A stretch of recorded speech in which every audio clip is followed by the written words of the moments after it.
Banyak hal yang bisa kita pelajari dari kehidupan Daud dan biasanya yang mungkin ya sering kita dengar bagaimana Daud itu orang yang tulus, orang yang mengasihi Tuhan, seorang pemuji, penyembah, dan dimanapun dia pergi berperang dia berhasil sehingga dia membuat Saul ya atasannya dalam dia bekerja, bahkan juga mertuanya itu cemburu, dan begitu luar biasanya cemburunya sampai akhirnya berusaha membunuh Daud berkali-kali. Dan kita melihat orang yang luar biasa ini yang telah mengalahkan Goliat dengan hanya menggunakan umban ya, batu yang diambil, batu kecil yang diambil dari dasar sungai ya. Kemudian dia umban ya, dia lemparkan ya dengan satu teknik ya, pakai tali diputar dan akhirnya kena kepada Goliat dan Goliat itu jatuh. Kemudian dia membantai Goliat dengan pedang Goliat tersebut dan akhirnya dia menang. Nah, ini orang yang luar biasa. Tetapi ada beberapa bagian hidupnya yang dicatat di Alkitab, dan itu tidak kebetulan, tapi juga untuk kita pelajari. Ya, kita tahu mungkin salah satu yang terkenal, bukan terkenal artinya kisah yang ada dalam kehidupan Daud yang merupakan kejatuhan dia, yaitu ketika dia jatuh dengan Batseba. Ya, tetapi juga ada bagian lain ya dalam kehidupannya ketika Tuhan membentuk dia. Ya, di antaranya di 1 Samuel pasal 21, ya ada beberapa ayat. Ini kisah bagaimana ketika Daud akhirnya memutuskan untuk lari. Ya, karena kalau dia tetap tinggal di Israel, dia akan terus dibunuh ya, diincar untuk dibunuh oleh Saul. Beberapa mazmur yang Daud tulis itu ditulis ketika dia menghadapi kesulitan. Ketika Saul mengejar dia, mau membunuh dia, ketika Saul sudah hampir menangkap dia, lalu tiba-tiba ada berita yang Saul dengar bahwa negerinya sedang diserang oleh musuh. Jadi Daud sudah terjepit waktu itu, tapi begitu Saul dengar kabar itu terpaksa dia berhenti mengejar Daud dan dia balik ke Israel, ya, memerangi musuhnya. Dan Daud luput. Nah, di situ ada juga mazmurnya ya, ketika dia luput. Kemudian ketika dia menghadapi dia pura-pura gila ya di hadapan Raja Akhis, itu juga ada. Kemudian ketika dia dikejar-kejar oleh Absalom, anaknya sendiri, bagaimana dia tuliskan banyak mazmur. Nah, coba kita lihat ini ya. 1 Samuel 21 mulai ayat 1. Sampailah Daud ke Nob kepada Ahimelek imam itu. Dengan gemetar Ahimelek pergi menemui Daud dan berkata kepadanya, "Mengapa engkau seorang diri dan tidak ada orang bersama-sama dengan engkau?" Ayat 2. Jawab Daud kepada imam Ahimelek, "Raja menugaskan sesuatu kepadaku. Katanya kepadaku, siapapun juga tidak boleh mengetahui sesuatu dari hal yang kusuruh kepadamu dan yang kutugaskan kepadamu ini. Sebab itu orang-orangku telah kusuruh pergi ke suatu tempat." Ya, ini jelas bohong kan ya. Tapi ini terjadi ya dalam kehidupan Daud ketika dia dalam ketakutan dan dia berbohong bahkan kepada imam di sini kalau kita baca ya. Lalu ayat 3, "Maka sekarang apa yang ada padamu, berikanlah kepadaku 5 roti atau apapun yang ada." Ya, udah saking laparnya, udah gak punya apa-apa, akhirnya dia minta sama imam Ahimelek. Lalu jawab imam itu kepada Daud, "Tidak ada roti biasa padaku, hanya roti kudus yang ada, asal saja orang-orangmu itu menjaga diri terhadap perempuan." Daud menjawab imam itu, katanya kepadanya, "Memang kami tidak diperbolehkan bergaul dengan perempuan seperti sedia kala apabila aku maju berperang. Tubuh orang-orangku itu tahir sekalipun pada perjalanan biasa, apalagi pada hari ini, masing-masing mereka tahir tubuhnya. Lalu imam itu memberikan kepadanya roti kudus itu, karena tidak ada roti di sana kecuali roti sajian. Roti itu biasa diangkat orang dari hadapan Tuhan, supaya pada hari roti itu diambil, ditaruh lagi roti baru. Nah, ini kejadian ini dikutip oleh Yesus ketika murid-muridnya memetik gandum pada hari Sabat. Ya. Dan sebenarnya banyak hal yang kita tidak mengerti. Ya. Bahkan ketika Yesus menggunakan hal ini ya untuk memberikan penjelasan ya kepada orang-orang Farisi yang bertanya bagaimana sikap murid-muridnya. Ya. Ada banyak di Perjanjian Baru ya, di kisah di 4 kitab Injil itu beberapa kejadian, lalu orang-orang Farisi protes dan Yesus mengambil contoh kejadian yang ada di Perjanjian Lama. Di antaranya juga ketika Daud menghadapi situasi tertentu yang membuat dia itu, kita melihat di sini, dia berbohong kepada Ahimelek, imam itu, dan akibatnya kalau saudara baca di ayat selanjutnya, di situ ada duknya yang kemudian memang bekerja pada Saul, dan dia beritahu kejadian ini ya kepada Saul. Lalu Ahimelek ini dipanggil dan dibunuh akhirnya. Kenapa dibunuh? Karena dianggap bersekongkol dengan Daud, tidak memberitahu kepada Saul di mana keberadaan Daud. Jadi akibat perbuatan Daud ini ada korbannya, yaitu Imam Ahimelek. Nah, ini beberapa kejadian yang mungkin kita tidak harapkan ya terjadi pada orang seperti Daud, tetapi itu terjadi dan dicatat di Alkitab. Bukan untuk membenarkan tindakan dia. Wah, dia benar, dia nggak pernah salah. Dia orang yang berkenan kepada Tuhan. Ya.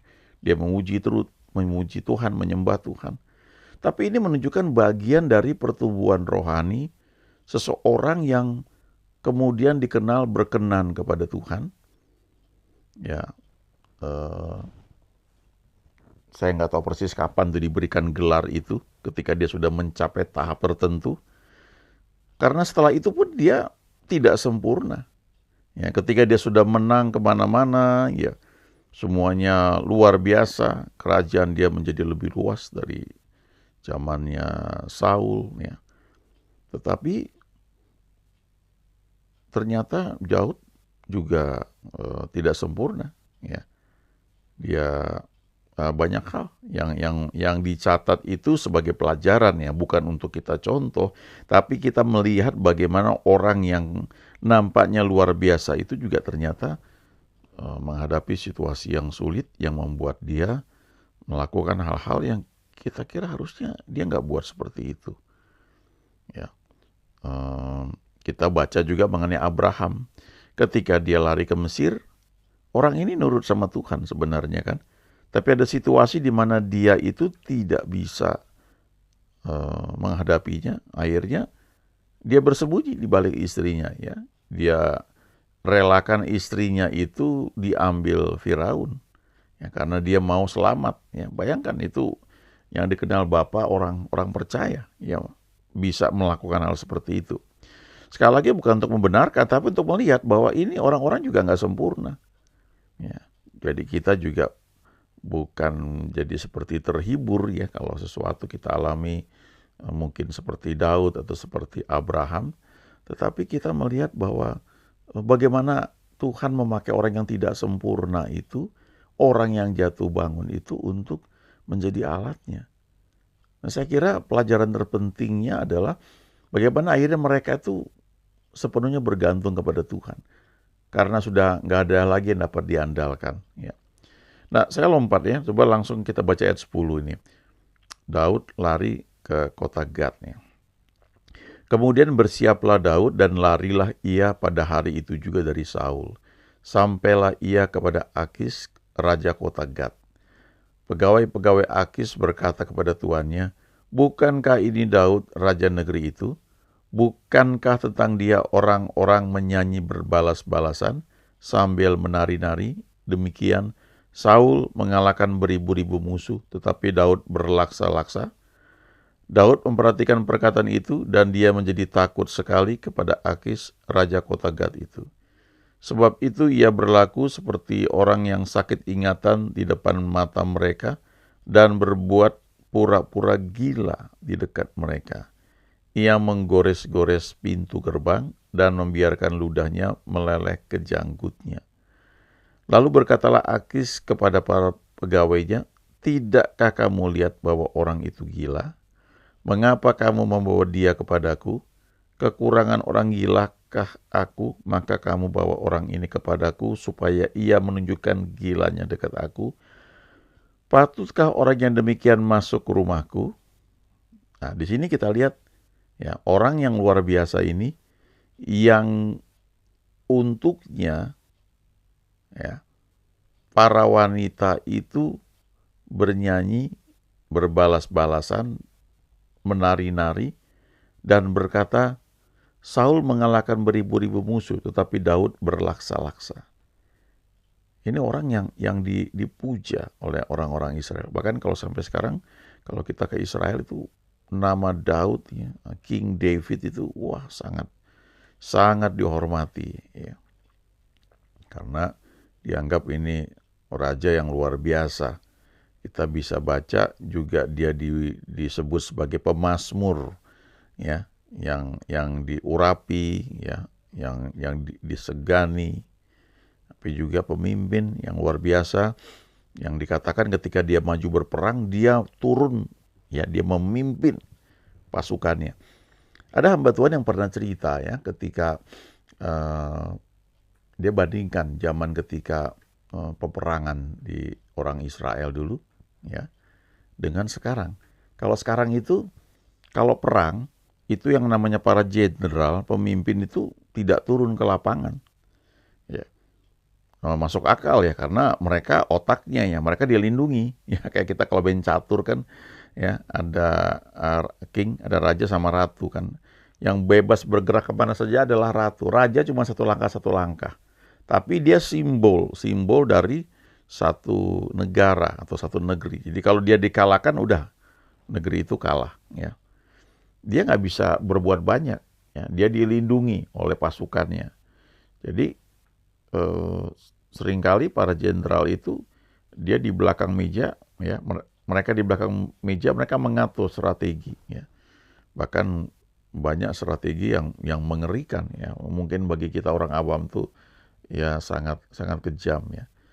Ada seorang hamba Tuhan juga yang pernah cerita, ya, dia punya istri, punya paman, itu pernah ditugaskan, ya, di tentara Amerika untuk menyerbu kalau nggak salah Vietnam atau di mana, ya. Tapi itu pasukan dibagi dalam beberapa kelompok.